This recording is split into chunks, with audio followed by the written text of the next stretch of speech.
আসসালামু আলাইকুম। কেমন আছেন সবাই? আশা করছি সবাই ভালো আছেন। আলহামদুলিল্লাহ আমরাও সবাই ভালো আছি। এই যে সকাল, সকাল ইনাবরীকে ঘুম থেকে উঠানোর ব্যবস্থা করা হচ্ছে। সে ঘুম থেকে উঠেও আবার ঘুমাবে। তার নাকি এখনও ঘুম হয়নি। বেশি না, ১০টা কিন্তু উঠেই না বাজে। দেখছো? তারপরেও সে এখনও ঘুম থেকে ওঠে নাই। রাতের বেলা যেহেতু অ্যালার্জির ওষুধ খায়, সেজন্য তো সকালবেলা উঠতে একটু লেটই হয়ে যায়।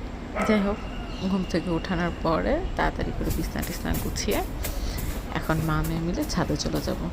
অনেক দিন ধরে বৃষ্টি হচ্ছে, যার কারণে সকালবেলায় ছাদে পানি দিতেও যাওয়া হয় না।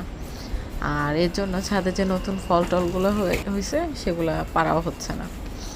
আমি প্রায় ৪-৫ দিন আগেই দেখছি কয়েকটা লেবু পাড়া দরকার। এখন আজকে ছাদে গিয়ে দেখলাম লেবু, সাথে করলা, কামরাঙা, জামরুল, মানে অনেক কিছু ছাদে, সব গাছে মোটামুটি ফল। সামনের পেয়ারা গাছে পেয়ারা। পরে কি করব, ওই করলা পাড়ার চেষ্টা করতেছিলাম, কিন্তু করলা গাছটা না আসলে পেছন সাইডে ওই পাশে পড়ে